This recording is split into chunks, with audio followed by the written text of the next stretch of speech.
അപ്പൊ ഇന്ന് നമ്മള് കൂന്തളാണ് കേട്ടോ, ബേപ്പൂര് കൂന്തൾ. ഇതെങ്ങനെ പൊളിക്കലെന്ന് കണ്ടോളൂ. ഇത് നല്ല കൊയൽ കൂന്തളാണ്, നല്ല ടേസ്റ്റുള്ള കൂന്തളാണ്, സോഫ്റ്റ് ആയിക്കാരം. അധികം കുക്കറിലിട്ട് നിങ്ങള് ഇടങ്ങേറാവൊന്നും വേണ്ട, മറ്റേ ടെമ്പർ ഉണ്ടാവില്ല.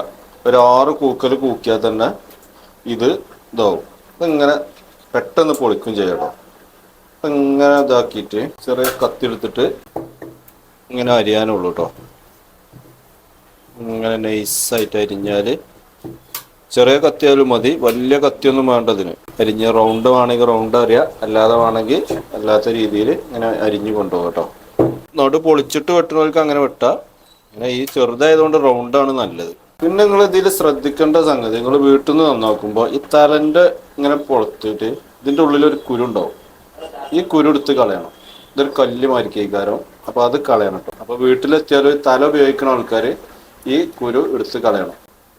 ബാക്കിയൊക്കെ അതിൻ്റെ ഉപയോഗിക്കുക. അത് മാത്രമേ അതിൽ കളയാനുള്ളൂ, ഉള്ളിലെ പ്ലാസ്റ്റിക്. അപ്പോൾ കൂന്തൾ നന്നാക്കണേ ഇത്ര പണിയുള്ളൂ കേട്ടോ, കൂന്തൾ നന്നാക്കാം. ഇനി നമ്മൾ ടൈഗർ ചെമ്മീനാണ് നന്നാക്കുക. ടൈഗർ ചെമ്മീൻ നമ്മൾ ഇവിടുന്ന് ഇങ്ങനെ ഇത്ര പണിയുള്ളൂ. ഇങ്ങനെ തൊലി പൊളിച്ച് പിന്നെ ഒരു കത്രിക എടുക്കുക. കത്രിക എടുത്തിട്ട് ഈ ഇവിടെ ഒരു മുള്ളുണ്ടാവുക, മുള്ള് ചെത്തുക, ഈ തുഞ്ചം വെട്ടുക.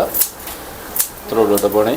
പിന്നെ നിങ്ങൾ ബ്രോസ്റ്റ് അല്ലെങ്കിൽ ചുട് അങ്ങനത്തെ ആണെങ്കിൽ ഈ സെൻറ്റർ മാത്രം ഒന്ന് പൊളിച്ചാൽ മതി. കോൽമ കുത്തൊക്കെ ആണെങ്കിൽ ഈ സെൻറ്റർ മാത്രം പൊളിച്ചിട്ട് കോൽമ സ്റ്റിക്ക് ഇടുന്ന ആൾക്കാർക്ക് ഇതിൽ കയറ്റിയാൽ മതി. അപ്പോൾ ഈ മുള്ള്, ഇവിടെ ഈ മുള്ള് കളയാം. ഇത്ര പണിയുള്ളൂ. ടൈഗർ ചെമ്മീൻ നന്നാക്കാം കേട്ടോ. ഇതാണ് ടൈഗർ ചെമ്മീൻ. സ്റ്റിക്ക് ഇടുന്നവർ ഈ ചിറക് നിർത്തണം, അല്ലാത്തവർക്ക് ഇത് ഫുള്ളായിട്ട് പൊളിച്ച് ഞാൻ എടുക്കട്ടോ.